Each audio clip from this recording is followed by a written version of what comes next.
Hey guys, it's Mike. A little under the weather today, and I haven't done this in a while, but I thought I'd make a video today about just making something. So I've got quite a few Mark 1s to build tone seekers in the wedge enclosures. So today I'm doing one of the purple tone seekers. This is just the top half. I kind of started some of this already, but thought I'd kind of walk you through the process on how to assemble the board, since it's a little bit specific how it mounts to the pots, and just kind of give you an idea of what it takes to do that. So we'll get started now. You can buy these at Amplified Parts, I believe, but they sell these. They're already cut and drilled, and the layout and everything works for the old Mark 1 layout. So we've got to figure out how they orient. I've kind of figured this out already. There's a large gap. You can see the holes here, maybe. If I get closer. You can see there's a big gap right here between these two holes. So this is the right side of the board where the output is.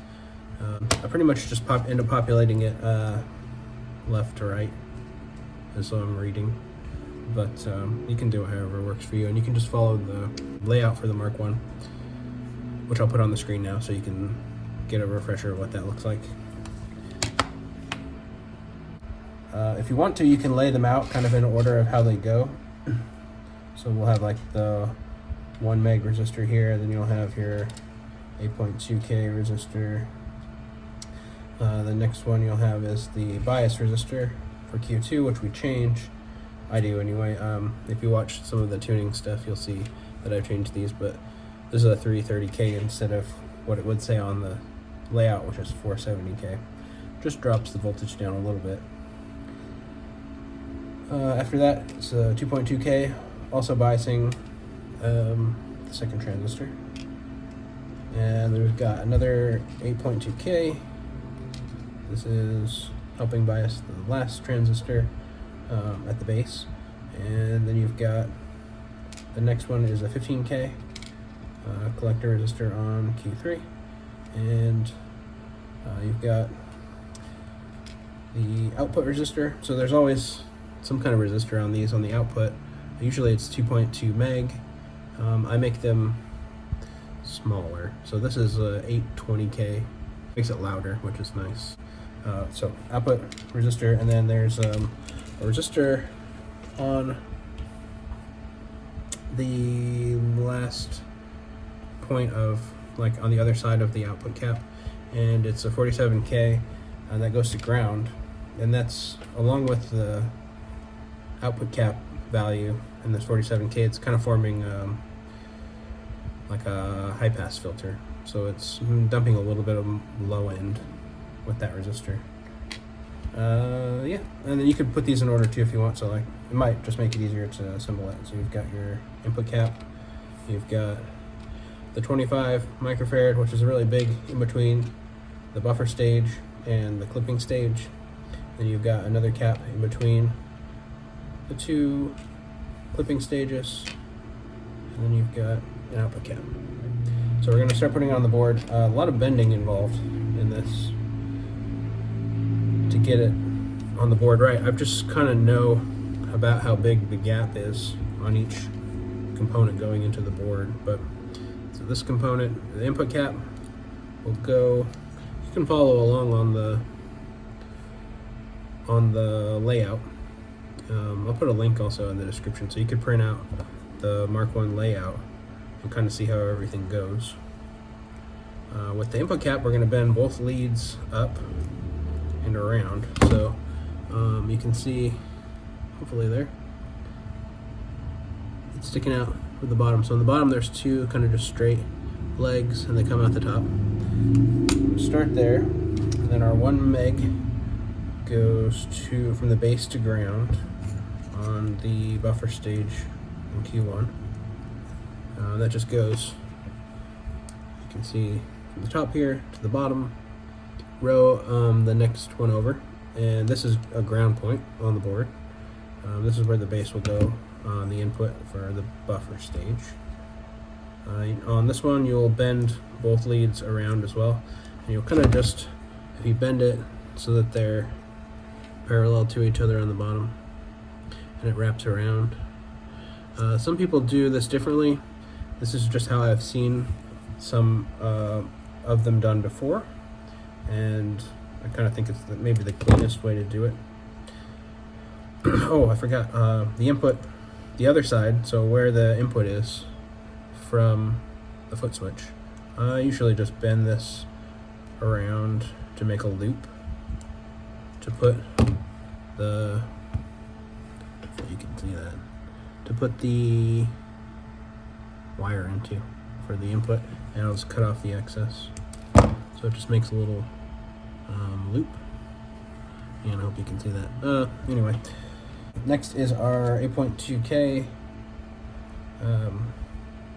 This is also in the buffer stage here, and also goes to ground from the emitter.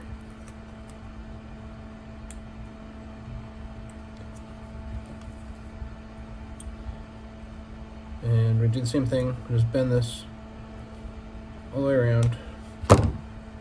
You're kind of taking all the components and bending them up so far.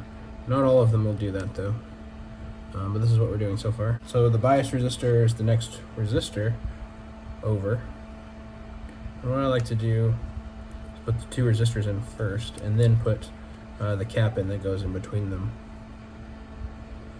So this is the first one where we're not bending it up and over yet. This on the top row, we'll just bend it up and leave it pointed up. The bottom, we will bend it all the way over. And what we're making here is like little places for the transistor legs to be soldered into. We'll kind of see that later.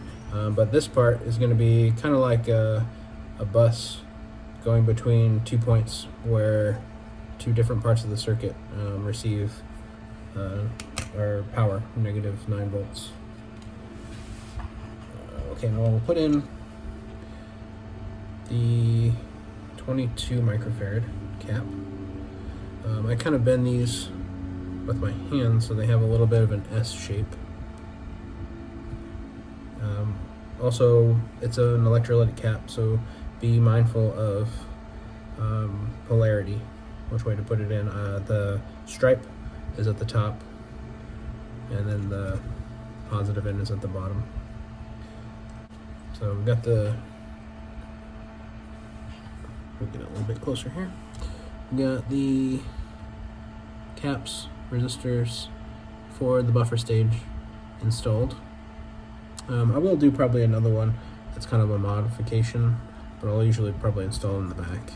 Okay, now the 2.2K that goes from power to the collector of Q2. This one we're just going to go straight up on the top as well, just parallel with that 330K. On the bottom we can bend it all the way over, like so. Okay, and the next one, we'll kind of do the same thing here. I'll put in the two resistors and then the cap between them. I got it set up maybe a little bit easier to see. I don't know if I'm going to be able to solder it with the camera in the way like this, but for now this will work to be able to see it better. So hopefully you can see now. The input cap, the 1 meg that we installed, 8.2K from the emitter, cap between the emitter stage and the clipping stage, and then you've got your bias resistors for Q2, and this is going straight up here, so no bend up yet there. And we'll just leave the length, unless the caps or resistors are really long, and just leave it sort of long, that's fine. We're gonna do the 8.2K that goes to ground off of the base of Q3. Next, it's there's a cap that goes in between these two right here, but for now it's easier to kind of do these. So this will bend up and over. This will not bend, at least not intentionally. The 8.2K, we won't really bend this at all out or up. because it's going to go to ground. There's a ground bus that runs inside of the pedal, so we'll see that in a little bit. But this one need out of the way, up, and we can put this cap in. Maybe you can see better now how I bend this also. So we've got, let's see, this way, kind of give it a little bit of an angle, and then just do the same exact thing on the other side, an angle and down, and it creates like kind of an S shape. And then it's kind of easier to install into the two holes. So bend both of these legs up from this 0.1 microfarad cap. The next resistor, 15K, that goes from the power source to the collector of Q3. So one side, the top side, the same as these two here, we're not going to bend them all the way up because they're actually going to bend 90 degree and meet up. This side we can bend all the way up though. Create a little solder connection for the transistor legs. Next one, and I'll do the cap kind of last. They all have to go through, the last three components have to go through this small hole. If you have really big leg components, you might want to drill this hole bigger. Maybe I should have said that a while ago before you put all these parts in, but you want to be able to fit all the parts through here. So you might need to make the hole a little bigger. This one, just like the 8.2K, we're kind of just going to bend it down a little bit, but it's going to just hang down for now. And then this, I don't, until I put all three in, I don't bend them all the way up. Just leave it, bend it enough so it doesn't fall out, basically. Our 47K is going to go in next.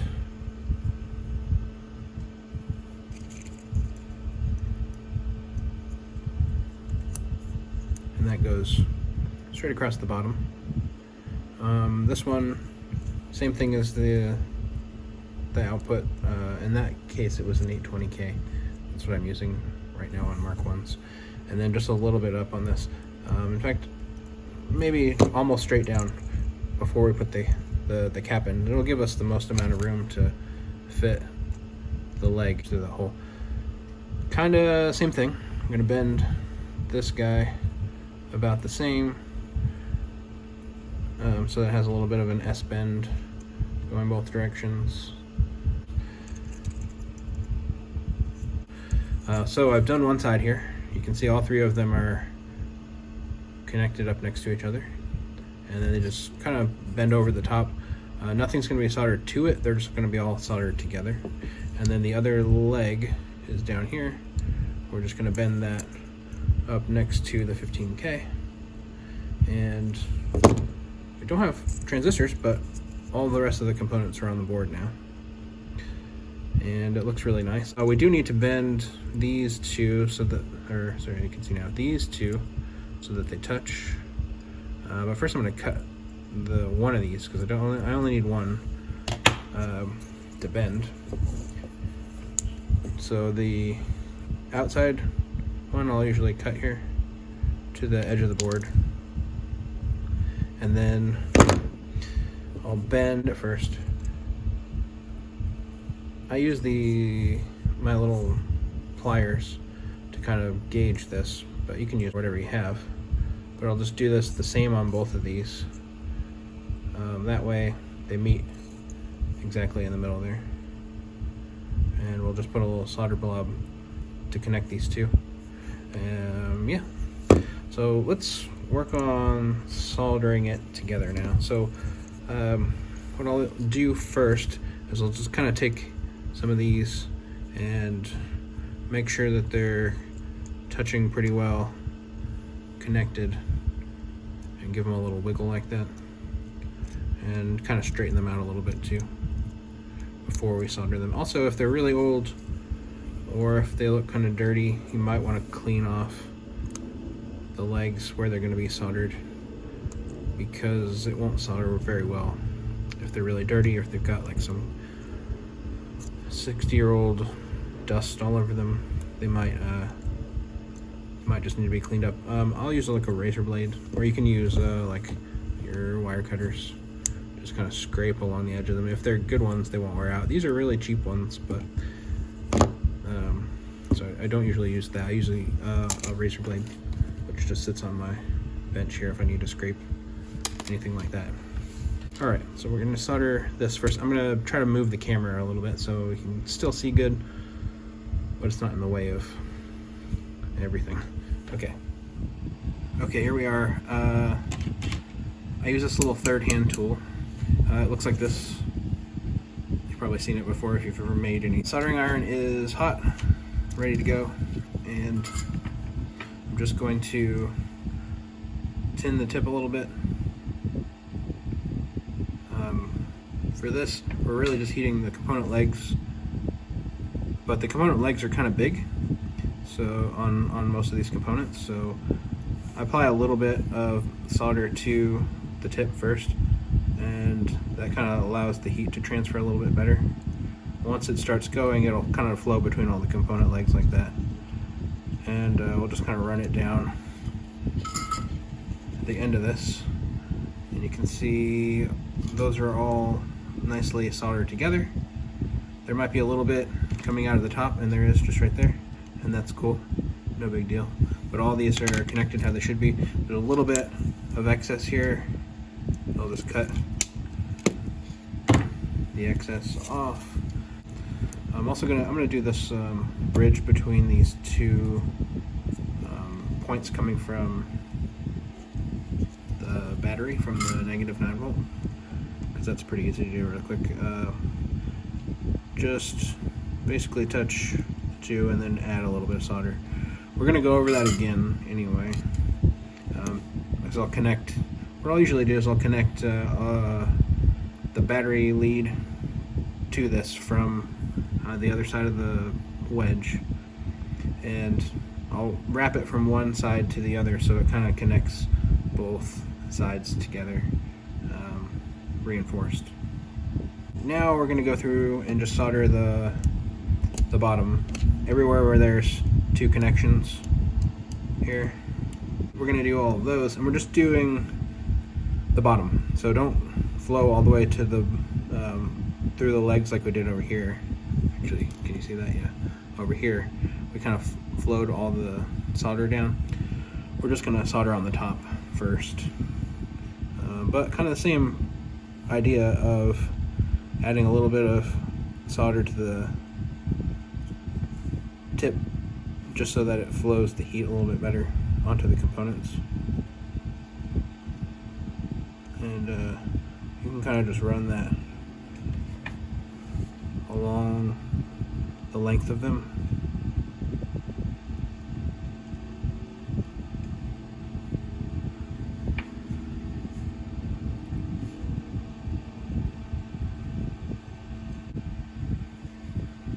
Kind of cleaning it in between every solder pass here, just so that it's a little bit cleaner and it seems to come out a little bit better. Alright, I think this was the last one. And that's what the bottom looks like. You kind of don't really have to do anything else to any of that unless you're going to do like some kind of mod to it, which I'm going to do. On this one, I'm just adding a resistor here from the power to the base of Q1, and it just kind of makes the attack feel a little bit nicer. So I'm just installing this resistor on the bottom to increase the base voltage a little bit. And when we're doing all of these, kind of use the flat side of that chisel against everything. So it distributes the heat really well. And I'll just cut off all the excess, but you can see on that one, it's just bridging between where the power goes and the base. It's a 2.2 meg resistor. I use these a lot on Mark 1s, where they just feel like they need a little more compression on the front end. It doesn't really take away anything that's fun about a Mark 1. It just kind of adds to it. So we've got everything on here now on the board, ready to go. we're going to add the transistors, and all of these have been tested beforehand with this resistor for the bias, just to know closer kind of what this is going to sound like when it's done. And I kind of bend these, each one a little bit in a specific way to start with. So you can see this is Q2. It's kind of all the legs are bent, like back and forth there, like a little S. And then Q3, it's just the base is bent backwards. The other two are still straight. And this one I just kind of moved this is Q1. I moved the collector out of the way. And we're going base, emitter. We'll start with these two. Actually, I did not cut these yet, so we'll cut them first. I'm just going to cut the length of these so that they're sticking out a little bit, but they've got kind of enough to attach to. They can be a little bit shorter than that. To attach the transistor legs to. And I'll show you how all that's done. So Q1, locate your collector and just kind of bend it out of the way for now. And then your base and emitter, we're going to want that to line up with the diagram where this goes, the base emitter. So they'll just go in. You can attach them kind of however you want, but I'm going to show you how I do it. I've seen people do this a lot of different ways. I'm just spreading that gap out a little bit so the legs fit in there a little bit easier. I've seen this done a lot of ways. I just like doing it like this. I think it's pretty clean. So they're fit in between those little forked prongs, and then I'll just kind of bend them together a little bit so they can't come out. So the base is here and the emitter is here, and then we're going to, kind of the same way we did on the back side, just solder these one at a time.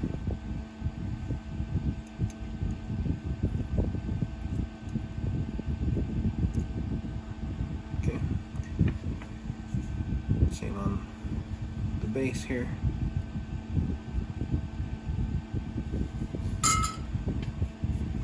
And then there'll be just a little bit, quite a bit of excess on these. So we're going to cut that off. Now, a collector is over here, kind of just hanging out. I need a little piece of insulation. I usually just cut a piece of insulation off of, like a scrap. Here's a scrap piece of wire. We'll hold this end and strip back the insulation. The originals would have had something like this on there as well. And a lot of Tonebenders where all the legs are together and they can touch, they use some kind of insulation on them too, but it's like rubber tubing. But I usually just use wire insulation because I have it on hand, a lot of extra little pieces laying around.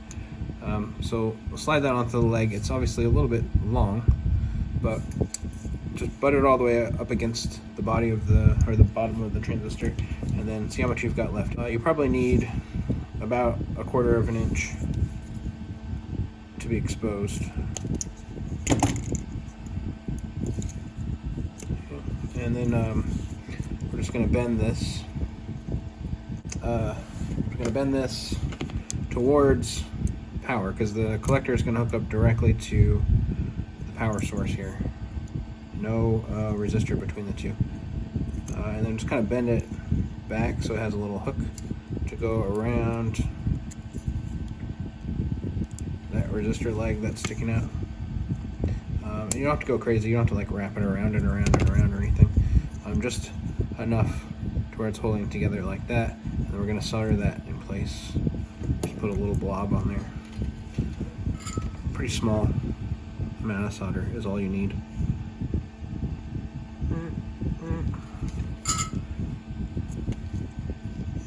You can do the sound effect if you want.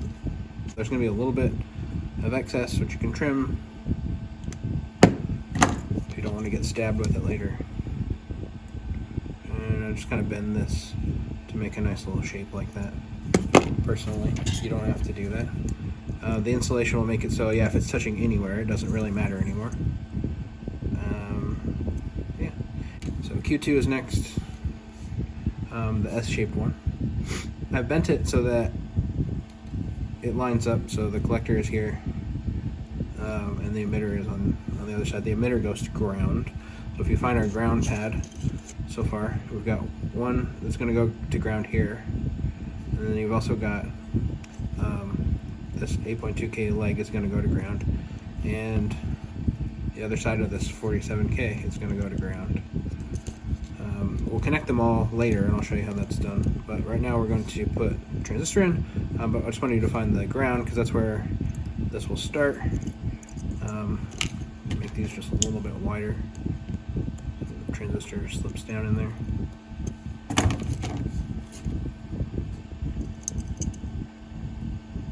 So emitter to that ground point, and I'll leave a little bit more leg on the emitter because it's a little bit farther away than the other ones. These are kind of closer together, so I might make them a little bit shorter. And I'll just pinch them together like I did the other ones, so it stays in place pretty well. It's the same thing, kind of tin the tip a little bit so that the heat travels a little bit better.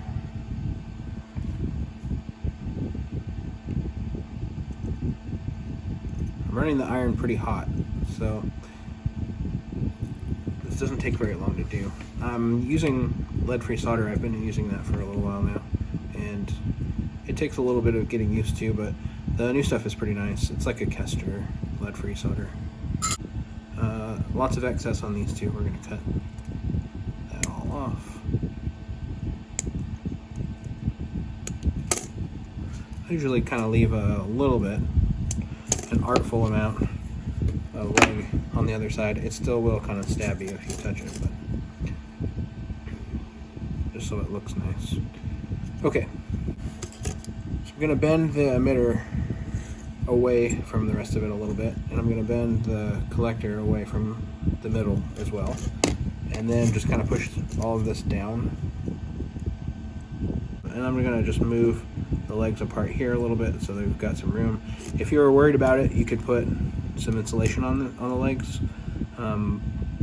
but there's plenty of room. There's no real reason for that to end up touching unless somebody went in there and pinched it all together.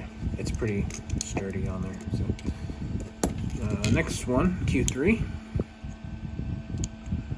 It's going to connect in 3 places, although there's only 2 tabs left. The last place that it connects to is ground here. You could also connect it to ground here if you wanted to. I just always do it over here so that the 3 legs are kind of spread apart from each other. But so we've got the base is bent around, and then the other 2 legs are just straight down still. But we'll start with just the base down, or bent sort of away from everything. It's a little bit teetering on insanity, but I think we'll be okay. I hope we'll be okay.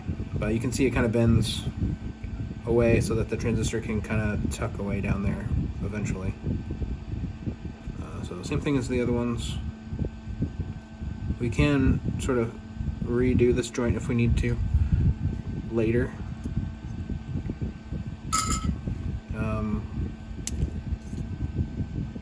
Yeah, I might just hit that with the iron one more time because it's kind of globby in the middle. But once I get to like another leg, which we'll do now, we'll do the ground leg. It's going to wrap over top, kind of the opposite direction, and then go to this ground spot. I usually just lift the 47K up a little bit and let this go under and bend it over the leg, kind of like we did on Q1, going around that power bridge. And you don't have to worry about it being too tight or anything. We're just kind of making a little connection and we'll solder it directly to the leg.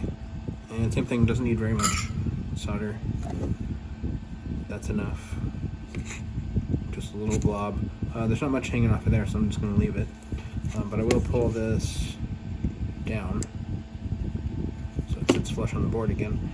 And I will pull this kind of like so, and this back. You know, just kind of make a little shape out of it. However you want it to look is fine. Here, the collector will go to this point, which is coming off the 15K, and then that goes through this cap on the output collector. Give it a little bend, not much, but just a nice little artful bend, and tuck down here and crimp those together.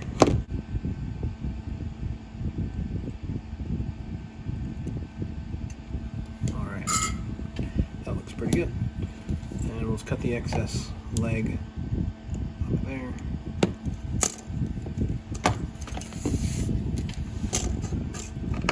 Then I'm just going to move the leg up and away from the other leg. Like that. Looks pretty nice. And they really kind of spring back, so unless you really tried to bend it down and out of the way, it really it's not going to touch anything else. But if you wanted to, again, you could put some kind of insulation on the legs. I think it just looks nicer without it. I think we're all good on the board assembly. Now we'll attach it to the inside, and I'll show you how this will all go together. It starts to become kind of neat that it's the layout just works so perfectly. So I already did this part before I started filming, unfortunately. I didn't think about it. I just was making this pedal and I thought, I should film making the board, this might be interesting. So I'd already installed this ground bus, but everything that's attached to this will be ground, and this is how I'll end up grounding the enclosure to the circuit. So you can see back here, there's a little solder blob that's attaching the bus to the back of the pot, or in this case it's the side of the pot. Just rough that up with some sandpaper before you start soldering. What I'll do is just add the solder first, so make a little blob on the pot, and then I'll kind of heat it up again and push the bus into the little blob. That all looks good in there, and then it goes through these two lugs, which are both grounded in the schematic and the layout. So this is the volume pot, so in order for the volume to go down, it goes to ground, so this needs to be grounded. And then this attack knob is like a bias control, so it's relating the sort of transistor voltage to ground. And so part of the circuit there goes to ground as well, and then how it connects to the board is up through here. So what I'll do is I'll kind of make a loop, bend it around something, put it through the two holes, slide it through the two holes, get this soldered in first, make this kind of a comfortable length, solder this lug here, unless you're doing like the system tuning, which you might need a resistor going from the center lug to ground, or like some zonks. Do that if you're using the Mark 1 layout for that. You'll need that extra resistor here, but in this case we don't. So I just soldered this first. If you did need it, you'd want to install the resistor at the same time. And then the excess, usually what I'll do is I'll just take like a screwdriver or something and just bend this around that so it comes out the front, and that'll attach on the bottom right here eventually. First we're going to attach these three. So we'll go through the ground lug first, and then we'll go through this, which is the input of the out of the circuit into the pot, and then the pot will come, or the signal will come out of the wiper here on the pot. But we'll just put these two through those outside lugs, so you can see how already how it's sort of lining up perfectly. Don't worry that this is going to be all crooked so far. We're just going to do kind of one thing at a time. So we're going to pull the leg back a little bit for the outside ground one here. You can see that. We kind of just pushed it through there and then pulled it back a little bit. Then we're going to solder that first.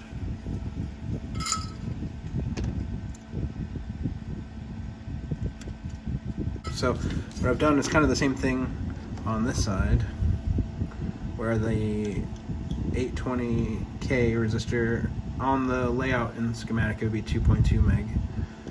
Comes out the bottom, so it just goes straight out the bottom to the spot lug here, which is slug 3. And we're just going to bend that a little bit so that it's got some tension. It's kind of pulling everything together, and then we'll solder that.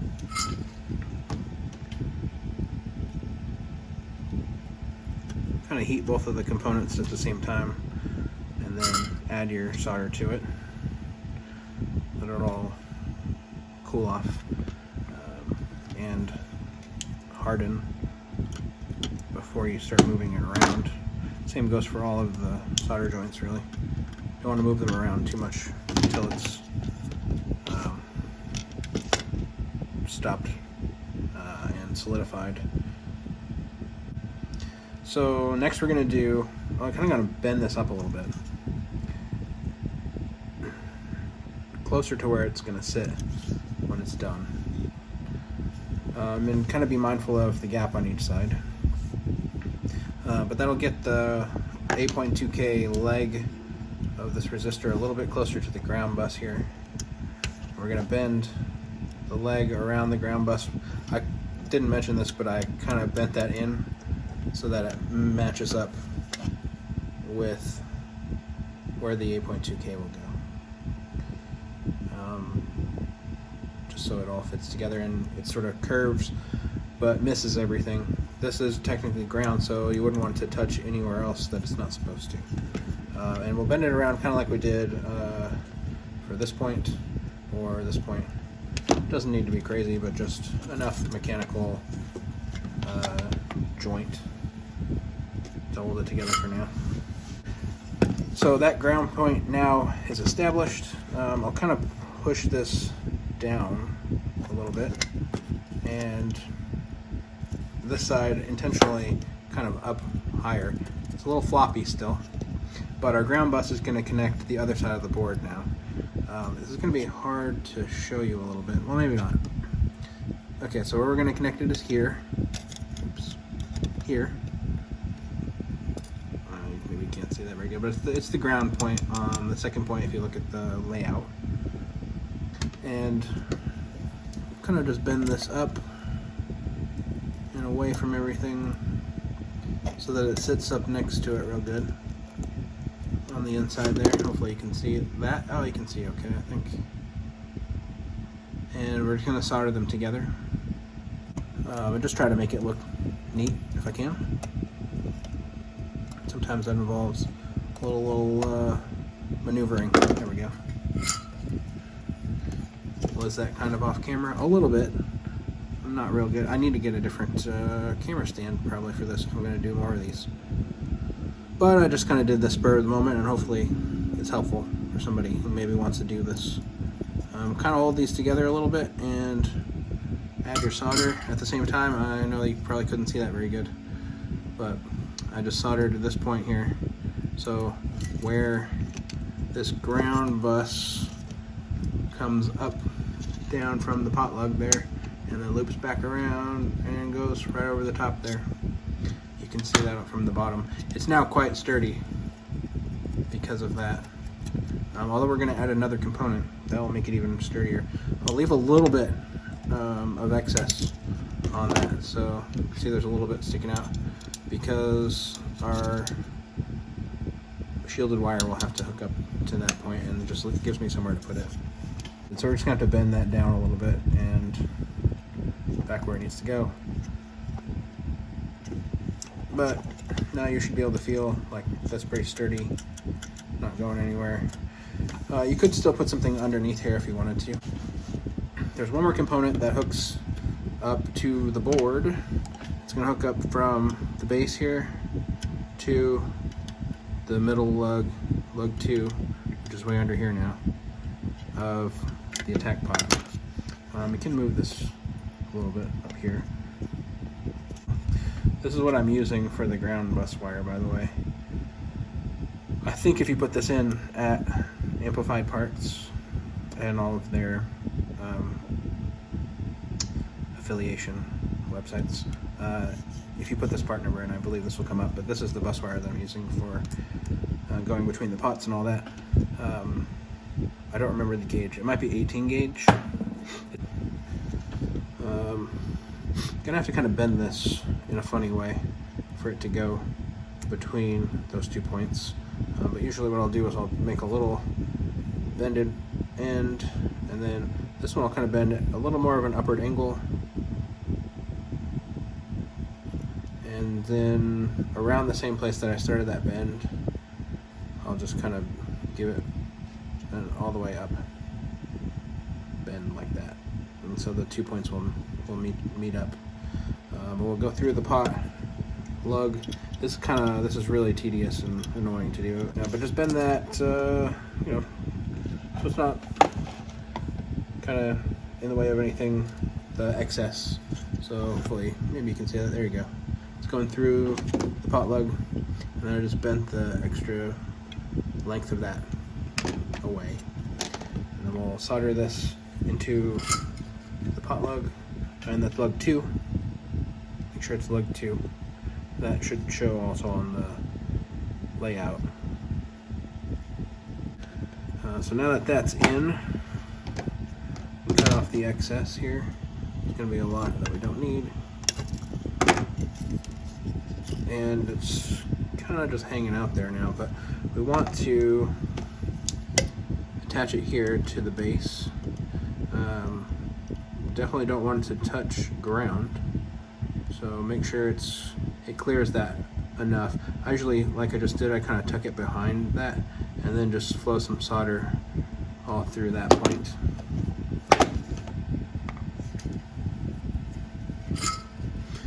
It's pretty quick to do also on all these that have already been soldered. Like you're mostly heating solder and not components, and then it will all kind of bind together really well. Can you see that? Maybe. There's a lot sticking out there, so I'm just going to cut all that excess off. And it is kind of close to the ground bus here, but I'm just going to bend it up and away from that in a way that I think looks nice. Now I'm just going to clean up the board. There's like little pieces of solder flux and stuff that shot off. There's not as much with this kind of solder, but some of them will do kind of a lot. So this is now all attached as it should be, and it's not too complicated to do. We're going to do just some wiring next. It's kind of boring, but necessary. Okay, we're going to wire this up with shielded wire, which you can also buy at Amplified Parts or several places. It just looks like this. It's gray. It's got a little blue wire inside with the shield around that. But you can buy it by the foot, so if you just wanted to get not a 100-foot spool, yeah, you could get just enough to do this project, which I think it's not very much. You probably need about 3 or 4 feet, and you'd have a little bit extra just in case. It is, however, a little bit annoying to strip all this stuff. It's a little bit like making a bunch of little guitar cables. I've just got these Klein, I've had these forever, these Klein wire strippers they're kind of small, like the end of it's small, so I can fit it into small spaces, which is nice. But they're maybe not the best for stripping this wire, so this might look painful, but yeah, we're gonna do it anyway. Here we go. Gonna strip back just the gray part. First, we're gonna make the input wire connection, so that goes from here to the foot switch. Yes. it makes a little less noise switching, which is maybe helpful. Anyway, we're going to make this into a little usable wire. So there's these little pieces of fiber in here. I'll just cut those out. Here's the blue wire now exposed, and then you've got the shield that we can attach to ground. We'll just kind of separate it and then push that off to the side and twist it up. We're going to strip back some of the inside and twist it up. And then we're going to tin it a little bit.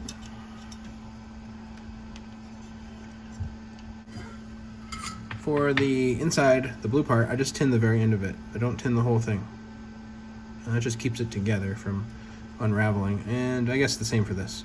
Because I kind of want this to be really flexible still. I want this to be able to bend easily, and same with this, so that I can maneuver it where I want it. And if you tin the whole thing, it'll be kind of really stiff and hard to bend around things. So we're gonna go through with the blue. Always try to solder this first. If you put these in this goes for anywhere on the jacks, on the foot switch, anywhere. This blue insulation melts super easily. So I always try to put this in first so that the end of the blue insulation can sit like at a straight angle. If you kind of put it in somewhere and then move it like this, it will melt and like fall off of the whole thing. So this is good. Blue part inside is going to go through that little loop that we made on the input cap. And don't worry about, you can always bend stuff back here. It's pretty sturdy, but it might kind of bend out of the way a little bit. But we can always put it back. It's kind of bent around itself and put in place there. Hopefully you can sort of somewhat see that.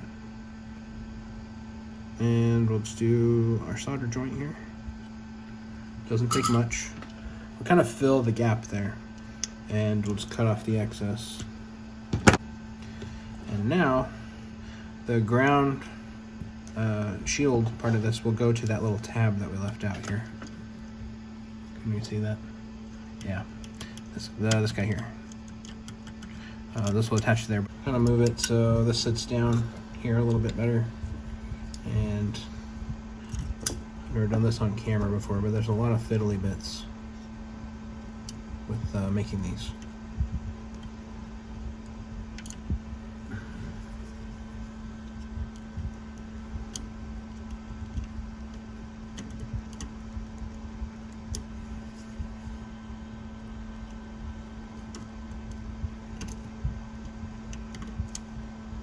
Am I going to fast forward this part? No, I'll leave it for you. You can see the struggle. It's real. There we go. So it just gives it, that little extra piece gives it somewhere to solder to. And because I didn't sort of tin that all the way, it will stay pretty flexible. And we'll just solder that to the rest of it, like so. Just cut off a little bit of the extra of both ends of that. Kind of bend it away from that resistor just a little bit. I can't do too much because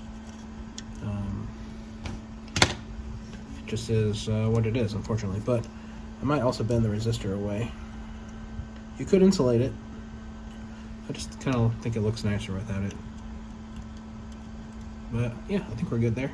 So our input is completed here. We're just going to wrap this around to the foot switch, and we need the insulation to hook up to the middle lug here of the foot switch. So I need it to go a little bit past the middle lug. And we'll strip back pretty much exactly the same and the same amount that we did, which was about an inch or so of this, of the gray part. And just be really careful not to damage the shield wire. Make sure you're using the right size on this, which I don't have on this. So I'm just using, it's kind of, okay, so it's kind of, this has a hole for 18 and 16. 18 is a little bit too small and 16 is a little bit too big. And it could just be my set, but basically I just use 18 and I don't press very hard. And sometimes I mess up, but that's life. We're going to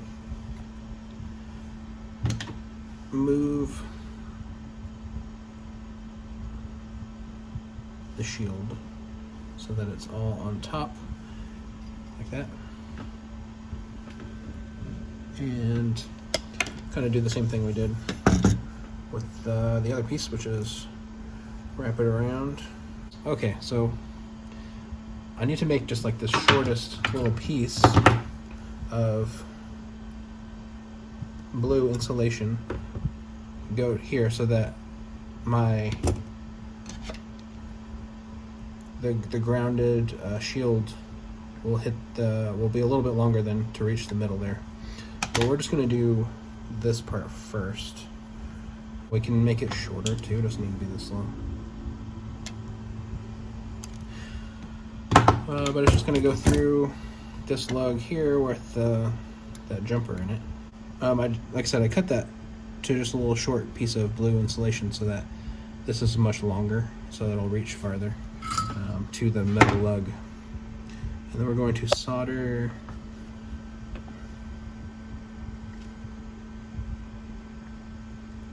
this point on the foot switch. We'll just leave this alone for now because we're going to connect everything. We'll do that later.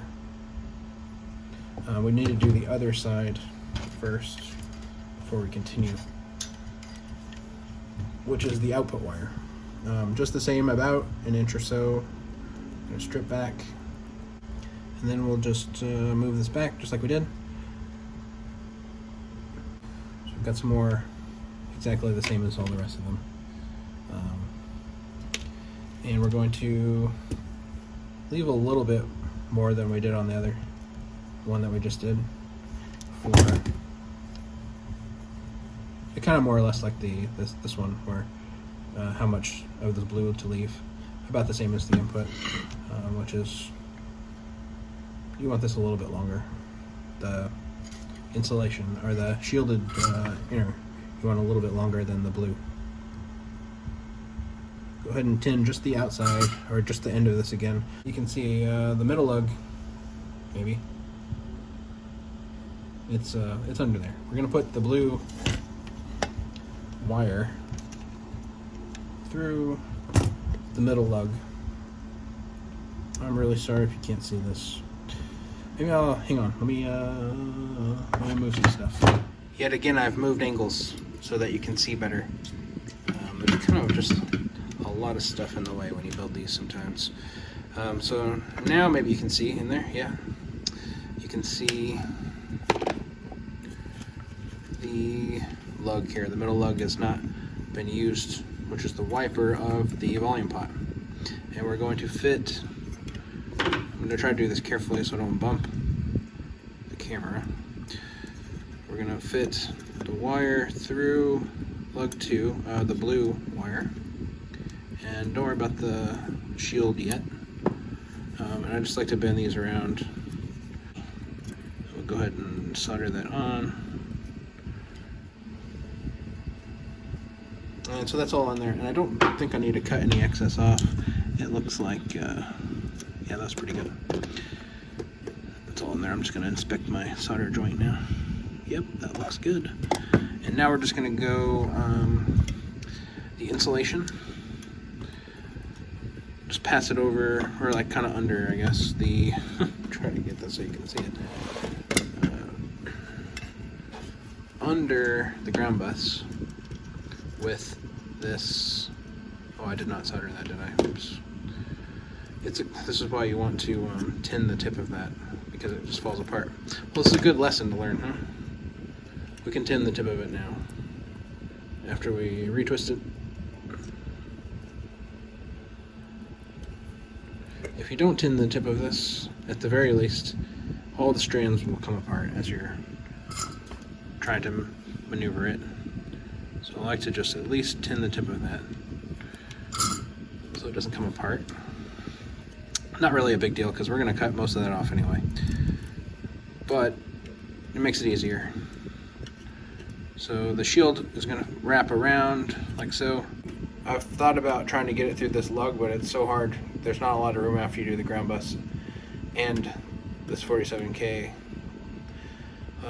leg. There's not a lot of room in the pot, so I end up doing it to the ground bus. Works fine. And ground bus is pretty easy to solder too, which is nice, and it makes it pretty versatile. This is going to go to the foot switch on the other side here, but it doesn't need the insulation sticking out, so we can strip it back basically without having to worry about any of this. We're going to cut all of the excess of that off. Alright, we're going to strip this back.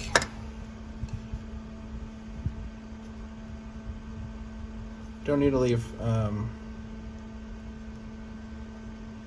too much of the blue insulation. I like to do at least enough to where there's no way any of the shielded part will touch the inside here, so like enough of that for that to happen.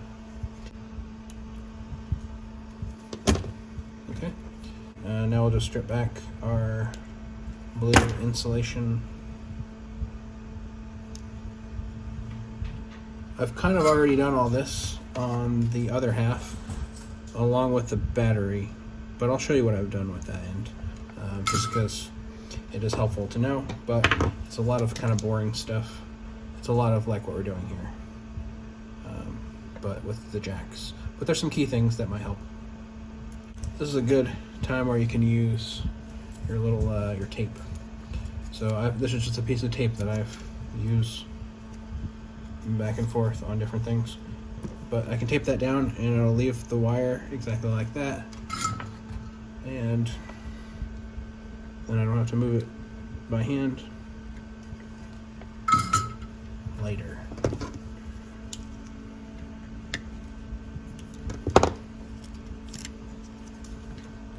Now is done. We have to connect the two halves together, and I'll show you now the inside or the bottom, kind of how I've all wired all that up now, and just try to describe it a little bit. Okay, this is the bottom half. It's not connected to anything yet, but we've got your input and your output jack. Whatever way works for you, you can orient them. So your output wire from the foot switch goes to this output jack here, and that is just kind of, you can see it sits under here. That's right here.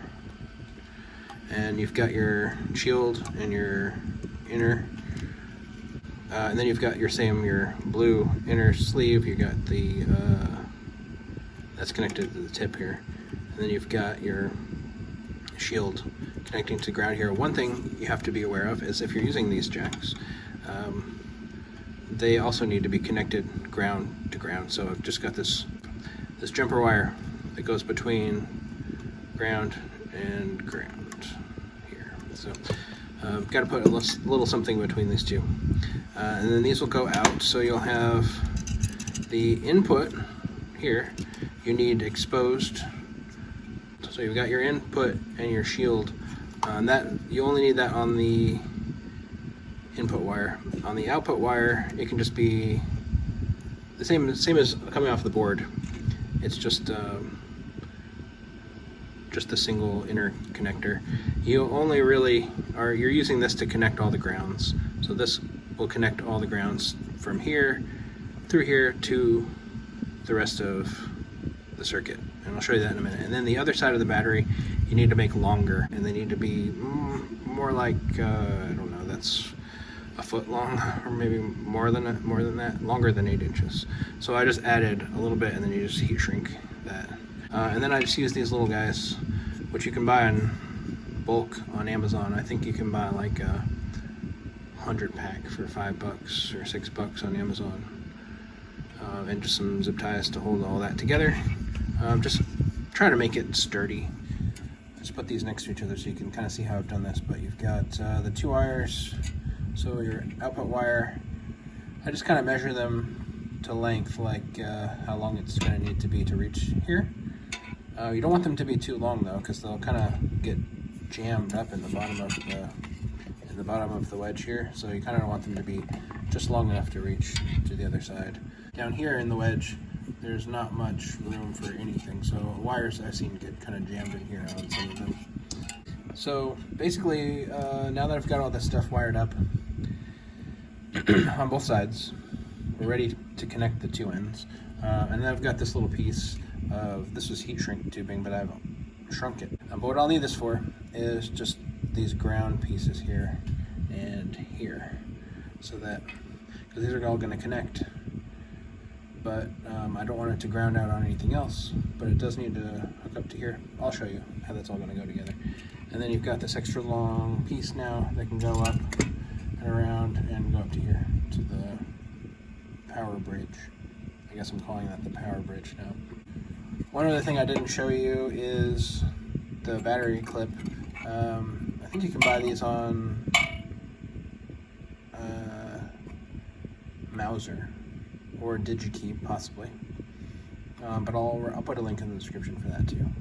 I pop rivet them in, so just got a little pop rivet in, and you could use like a screw or something though. It's like an 1/8 inch hole or so, but ideally like the least amount of material down here so the battery can slip down in as far as it can.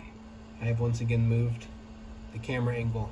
It's kind of always in the way, so I'm gonna have to think of a solution for this in the future that I can mount this to better.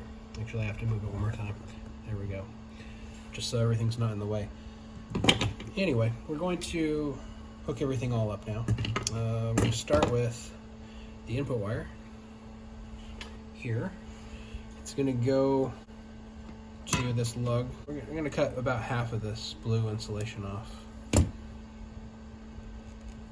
We're going to tin this wire. Yeah, it wasn't so bad.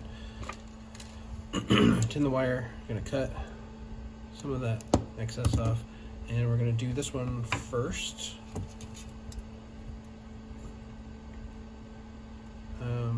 Just like that, through that foot switch lug, and just kind of bend it back so that it's got a little bit of mechanical advantage, just so it stays in place a little bit better. And we're going to solder this lug on the foot switch. That looks pretty good. One more. Yeah, there we go. And cut all the excess off. And this is where we're going to need that little piece that I've already lost. Oh, here it is. This little piece of heat shrink tubing. We're going to connect the 2 pieces to this metal lug. It's kind of, I've developed a little bit of a technique to get that looking nice. So what I have to do is cut a piece of this heat shrink tubing. It's going to be the right length to cover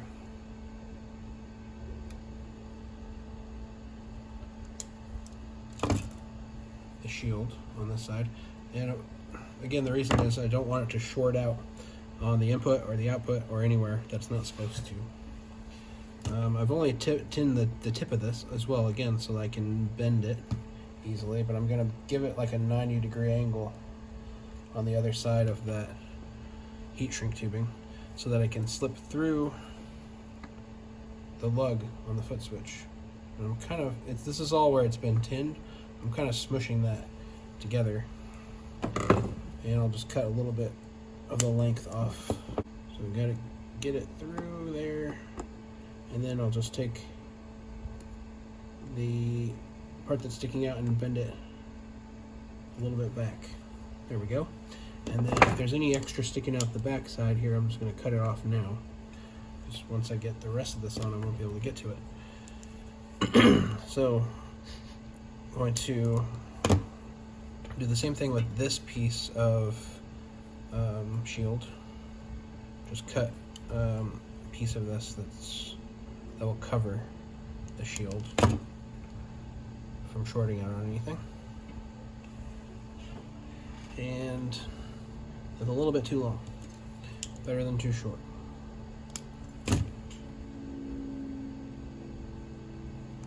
Okay. Now the fun part. Now we get this kind of through that little gap between those two lugs a little bit, and then just wrap it around. I'm going to cut a little bit of the shield off. Wish I could do this so you could see what I see. I'm going to cut a little bit of the shield off and then just wrap it around the front of the lug of the foot switch there. So it has, again, some mechanical property of holding it all together. I'm just going to solder that all in one big piece and hope for the best. No, this usually works out pretty well. So make sure our heat shrink is covering everything nicely. It looks good everywhere. It's not going to be shorting out anywhere. We're good there. This is just one way of doing it if you're using a 3PDT foot switch. And this is just how I do it. But there's other ways you could follow, I think, on the layout that I posted. Yeah, on that one it does have a different foot switch where it's just two rows instead of 3 rows. And it's going to be a different foot switch wiring, but this is just the way that I do it. That's just how I'm showing you. Okay, easier things now. We're just going to do the output wire from the jacks on the foot switch. Let's see, we're going to get in here and apply our heat. Not too long. Okay, so we've got one wire left. Just this from the battery snap, the black wire, which this is positive ground, so the black wire, the negative, is actually what's powering the pedal. I took that underneath everything, and then I'll tuck it under everything on the board, the ground bus and everything, and just bring it out the back here. So I've also got a zip tie for this on this side, just to keep things clean. You could use several things for this same job. Just loop that around the input wire on the board. And so you're kind of connecting the power wire to the input on the board. Give this a little bit of slack too, but this is going to wrap, I talked about this before, but it's going to wrap around both pieces. So we're going to leave kind of quite a bit, maybe about half an inch or a little bit more. Strip back about half, and let's go almost 3/4 of an inch. So quite a bit of insulation stripped off. So I've gone around one leg, and I'm going to wrap around the other side leg of the resistor so that they're kind of connecting the two halves together mechanically. And we'll just solder all along that, and I believe this is the last, every time I build one of these, this is the last joint, and I'll trim the excess and then I'm done. Okay, we're down here in the test area. So I got battery. Go ahead and hook that up.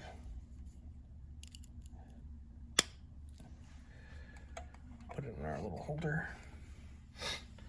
And just to test it out, I'm just going to flip the front over like so. So I have access to the knobs. And I've got the amp already kind of warming up, so should be good there.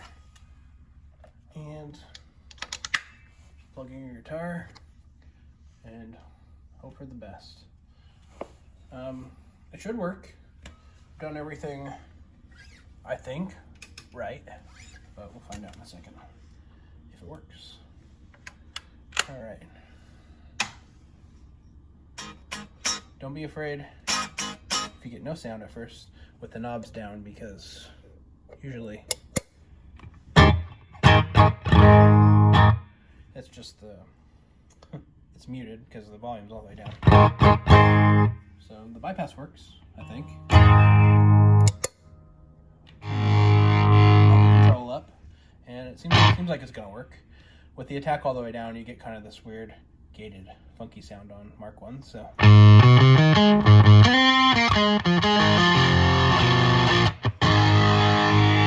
soon as you turn the attack up, you get your sustain.